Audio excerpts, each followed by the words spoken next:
ካንተ ውጪ ሌላ ወንድ አላት። እነዚህ 6 ምልክቶችን ካየህ ንቃ። ለዚህ ቻናል አዲስ የሆናችሁ ሰዓቱ አሁን ነውና ሰብስክራይብ አድርጉ። ቪዲዮንም ላይክ በማድረግ ጀምሩ። አንደኛ፣ ማታ በቻት ወሬ ከጨረሳችሁም በኋላ እሷ ኦንላይን ናት። ይህም ማለት ያንተ ተራ እስከዚህ ሰዓት ነበር፣ ከዚህ በኋላ ጊዜው የሌላ ወንድ ነው የሚል መልእክት አለው። አንተ ተኝተህ ስትነቃ እንኳ እሷ አሁንም ኦንላይን አክቲቭ ናት። ይህ በብዛት ከሌላ ወንድ ጋር እንደምታወራ የሚያሳይ ምልክት ነው።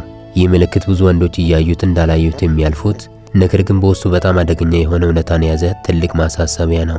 አንተና እሷ ማታ እያወራችሁ ቆይታችሁ በሆነ ሰዓት ላይ ደክሞኛል ልተኛ ነው፣ ደህና ደር ወይም ስልኬ ሊዘጋ ነው ብላ ትለያያላችሁ። አንተ ግን ከደቂቃዎች በኋላ ወይም ከሰዓታት በኋላ ድንገት ስትገባ እሷ አሁንም ኦንላይን አክቲቭ ናት። በጣም የሚገርመውና የሚያሳዝነው ነገር አንተ ማታ ተለይታት ተኝተ ጠዋት እንቅልፍን ጠግበህ ስትነቃ እንኳ ስልኳን ስታየው አሁንም ኦንላይን ሆና ታገኛታለህ። ይህ የሚያሳየው ሰውነቷ እረፍት እስኪያጣ ድረስ እንቅልፍ አታ የምትጓጓለት የምታወራውና ልቧን የሰረቀው ሌላ ወንድ መኖሩን ነው። ላንተ ደክሞኛል የሚል ምላሽ የሰጠች ልጅ ለሌላኛው ሰው ግን ድካም እንኳን ሳይሰማት ሌሊቱን ሙሉ ጊዜዋን የምትሰጥ ከሆነ እዚህ ግንኙነት ውስጥ አንተ ብቸኛ ወንድ አይደለህም፣ ወይም ደግሞ ዋናው ምርጫዋ አንተ አይደለህም ማለት ነው። ልጅቷ ልቧና ስሜቷን ለሌላ ሰው ሰጥታ አንተን ለትርፍ ሰዓት ወይም ለብቸኝነት ማስታገሻ ብቻ እየተጠቀመችበት መሆኑን በግልጽ ያሳያል። ስለዚህ እንደዚህ አይነት ነገር በተደጋጋሚ ካየ በፍጹም ራስን አታታል። ሁለተኛ፣ መልእክት ስትልክላት ዘግይታ ትመልሳለች። በአሁኑ ጊዜ ማንም ከስልኳ አይለይም። ስልክ መያዝ ስለምትረሳ ወይም ስላልገባት ሳይሆን ምላሽ ለመስጠት ቅድሚያ የሚሰጠው ሰው ሌላ ሰው በመሆኑ ነው። ቢዚ ነበርኩ የሚል ሰበብ መልእክት ልክህላት አንዳንዴም ቀኑን ሙሉ ዝም ካለች በኋላ ቢዚ ሆኜ ነበር የሚል አጭር መልእክት ትልክልሃለች። ነገር ግን በዚያ በጠፋችበት ሰዓት ውስጥ በሶሻል ሚዲያ ላይ ፖስት ስታደርግ ወይም ኦንላይን ስትሆን ልታያት ትችላለህ። አንተ በጉጉት ሰፊ ወሬ ስትጽፍላት፣ እሷ ግን ከሰዓታት ቆይታ በኋላ እሺ ደስ ይላል ወይም በአንድ ኢሞጂ ብቻ ወሬውን የምትዘጋ ከሆነ አእምሯና ትኩረቷ ሌላ ቦታ ላይ ነው። ወሬህን ለማስቀጠል ምንም ጉጉት የላትም። በነገራችን ላይ ይህንን የምታደርገው ስልክ መያዝ ስለምትረሳ ኔትወርክ ጠፍቶ ወይም ሳይገባት ቀርቶ ሳይሆን ምላሽ ለመስጠት ቅድሚያ የምትሰጠው ሰው አንተ ሳትሆን ሌላ ወንድ በመሆኑ ነው። አንተ ከልብህ አስበህ በጉጉትና በፍቅር ተሞልተ ሰፊና ረዥም ወሬ ትጽፍላታለህ። እሷ ግን ከሰዓታት ቆይታ በኋላ ነው እንዴ በጣም አሪፍ ነው ብቻ በማለት ወሬውን ትዘጋዋለች። አእምሯና ትኩረቷ ሌላ ቦታ ስለሆነ ያንተን ወሬ ለማስቀጠልም ሆነ አንተን በተራዋ ለመጠየቅ ምንም አይነት ጉጉት የላትም። ላኪነት እንጂ ተቀባይነት በሌለው መልኩ አንተ ብቻን የምትለፋበት ቻት ሆኖ ይቀራል። በቻት መልእክት ብቻ ሳይሆን በስልክም ስትደውልላት በተደጋጋሚ አታነሳም። በኋላ ስትደውልልህ ስልኬ ሳይለንት ሆኖ ነው ወይም ድንገት እንቅልፍ ወስዶኝ ነው ትልሃለች። ነገር ግን ከሌላ ወንድ ጋር ስታወራ ስልኳ ዌይቲንግ እንዳይለባት ስለምትሰጋ ያንተን ጥሪ ሆን ብላ ታቋርጠዋለች ወይም ሪጀክት ታደርገዋለች፣ ወይ ደግሞ እንዲሁም ድምፁን አጥፍታ እንዲጮህ ታደርገዋለች። አንዳንዴ ኦንላይን ሆና ታገኛትና መልእክት ትጽፍላታለህ። ከላይ ታይፒንግ ወይም እየጻፈች ነው የሚል ምልክት ያሳይህና ረዥም ደቂቃዎችን ትጠብቃለህ። በመጨረሻ ግን የሚመጣልን መልእክት ከአንድ ቃል የማይበልጥ አጭር ምላሽ ነው። ይህ የሚያሳየው ካንተ ጋር እያወራች ሳይሆን ከሌላ ሰው ጋር በሰፊው የተጻጻፈች፣ እግረ መንገዷን ያንተን መልእክት ለማስወገድ ብቻ በአጭር ቃል ትገላገልሃለች። በፊት ግንኙነታችሁ ሲጀምር በምታደርጉት ቻት ላይ የምትጠቀማቸው የፍቅር ቃላት፣ የናፍቆት መግለጫዎችና የሳቅ ምልክቶች አሁን ሙሉ በሙሉ ጠፍተዋል። ወሬዋ ልክ ከአንድ ከማታውቀው እንግዳ ሰው ጋር እንደምታወራ አይነት ድርቅ ያለና ግዴታ የሆነባት ይመስላል። ይህ ሲሆን ልትነቃ ይገባል። ሶስተኛ፣ እቅዶችን በድንገት መሰረዝ።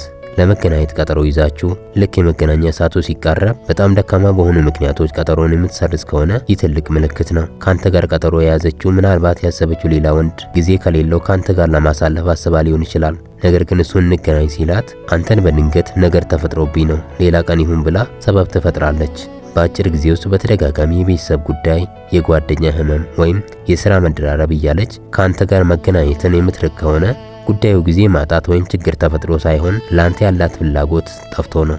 የሚገርመው ነገር ግን አንተን ያመኛል ወይም ቢዚ ነኝ ካለች ከጥቂት ሰዓታት በኋላ ከሌሎች ሰዎች ጋር ስትዝናና ወይም ውጪ ፎቶ ስትነሳና ፖስት ስታደርግ ልታያት ትችላለህ። በእውነት የምትወድ ሴት በሆነ አስገዳጅ ምክንያት ቀጠሮ ብታጥፍ እንኳን አንተን የማጣት ፍርሃት ስላላት ወዲያውኑ ዛሬ ስላልተመቸኝ ነው ይቅርታ፣ ነገ ግን በተመሳሳይ ሰዓት እንገናኝ በማለት ሌላ አማራጭ ቀን ራሷ ትሰጣለች። ራሷ ግን ቀጠሮውን ሰርዛ ወሬውን እዛው ላይ የምትዘጋው ከሆነ አንተ እና በድጋሚ መቼ እንገናኝ ብለህ እስክትለምናት የምትጠብቅ ከሆነ ዓላማዋ ካንተ ጋር መራራቅ ብቻ ነው። ትልቅ ማጭበርበር ያለበት ቀጠሮ ሲዘረዝ በአካል ደውላ ድምጿን አሰምታ አታወራህም። ምክንያቱም በድምጿ ውስጥ ያለውን የውሸት ስሜትና መደናገጥ እንዳይታወቅባት ትፈራለች። ስለዚህ ልክ ልትወጣ ስትል ወይም መንገድ ላይ ያለ በቴክስት ብቻ አይመቸኝም ብላ ትጽፍላለች።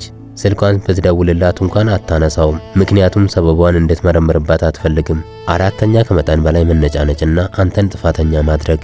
በግንኙነታችሁ ውስጥ ያለምንም ምክንያት ትናንሽ ነገሮችን እየፈለገች የምትጣላ ከሆነ ይሆን ተብሎ ግንኙነቱን ለማበላሸት የሚደረግ ጥረት ሊሆን ይችላል። አንተ ምንም ሳታጠፋ በትንሽ ነገር ተነሳስታ ትልቅ ጠብ ትፈጥራለች።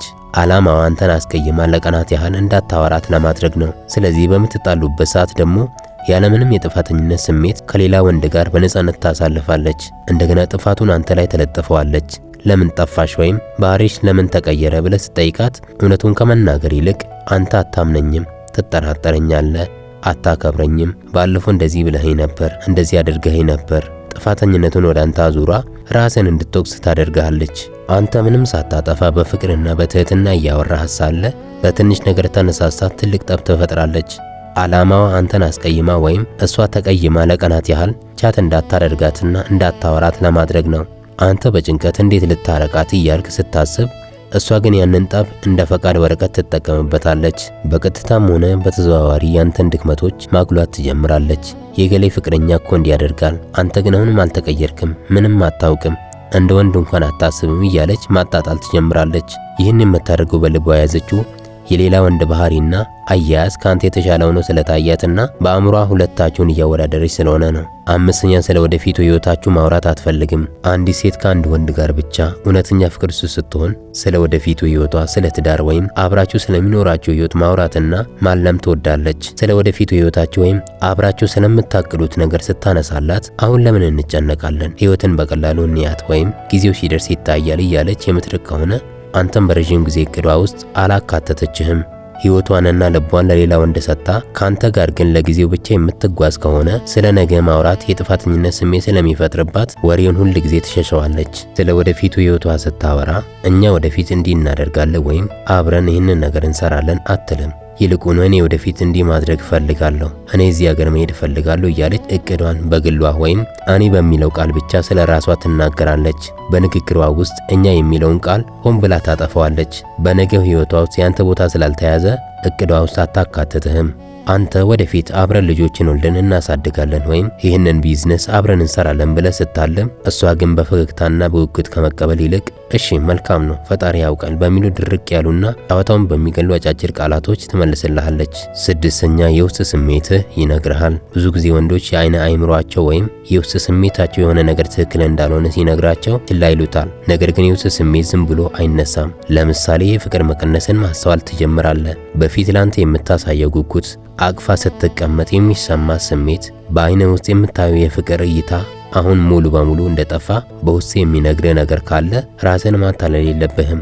ልጅቷ በአካል ካንተ ጋር ብትሆንም አእምሮዋና ልቧ ግን ሌላ ቦታ እንዳለች ሁል ጊዜ የሚሰማ ከሆነ እውነታው ያው ነው። ሴቶች ልባቸው ካልፈለገ ሰው ጋር ፍቅራቸውን ማሳየት አይችሉም። ስለዚህ ልቧ ለሌላ ሰው ከሰጠች አንተ ጋር የምታሳየው ድርቅ ያለ ባህሪ ብቻ ይሆናል። ከዚህ በፊት የነበሩት ቀልዶቻችሁ፣ አብራችሁ ስትሆኑ የምትስቁባቸው ትናንሽ ነገሮች አሁን ለሷ ምንም አይነት ትርጉም አይሰጧትም። ድንገት ተነስታ ስራ በዝቶብኛል ወይም ጭንቅ ብሎኛል የሚሉ ምክንያቶችን በማብዛት የራሷን መራቅ ህጋዊ ለማድረግ ትሞክራለች። ነገር ግን የውስጥ ስሜት እውነታው የጊዜ ማጣት ሳይሆን ፍላጎት ማጣት መሆኑን አሳምሮ ይነግርሃል። የአሁኑ ባህሪዋ በጣም አስከፊ ስለሚሆንብህ ግንኙነቱን ለማስቀጠል የምትገደደው በፊት እኮ እንዲህ ነበረች የምትላቸውን የድሮ ትውስታዎችን እያሰብክ ብቻ ነው። እስካሁን ስለተከታተላችሁኝ አመሰግናለሁ። በድጋሚ ለዚህ ቻናል አዲስ የሆናችሁ ሰዓቱ አሁን ነውና ሰብስክራይብ አድርጉ፣ ቪዲዮንም ላይክ አድርጉ።